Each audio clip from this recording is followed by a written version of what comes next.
మధ్య కాలంలో వచ్చే పెళ్ళిళ్ళకి సంబంధించి అటు అబ్బాయి తరఫు కానీ ఇటు అమ్మాయి తరఫు కానీ బాధ్యతలు ఏవి ఉండకూడదు అని అంటున్నారు. కానీ ఆ బాధ్యత అనేది తల్లిదండ్రులు ఉండటం, ఎస్పెషల్లీ అటు అబ్బాయికి కానీ ఇటు అమ్మాయికి కానీ, అబ్బాయి తరఫున అయితే ఉండొద్దు అనే అమ్మాయిల రిక్వెస్ట్ ఉంటుంది అనమాట. వాళ్ళు చూసేదే వెనకాల ఎవరు లేకపోతేనే మేము పెళ్లి చేసుకుంటామని.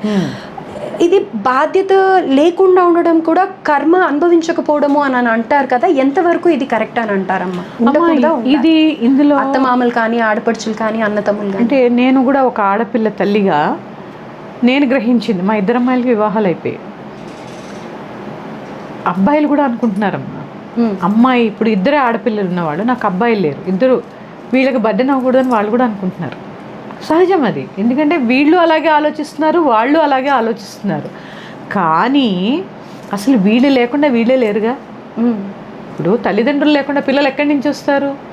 ఇక్కడ ఏమవుతోంది అంటే, ఇది మనం చాలా ఇప్పుడు జనరేషన్కి మన పిల్లలకి మనం బోధించవలసింది. న్యూక్లియర్ ఫ్యామిలీస్ వచ్చినప్పుడు ఒక అత్తమామ ఇంట్లో ఉన్నప్పుడు నువ్వు ఎలా గౌరవించావు నీ తల్లిదండ్రుల్ని, నీ అత్తమామల్ని అనేది అది చూస్తూ పిల్లలు పెరుగుతూ ఉంటారు.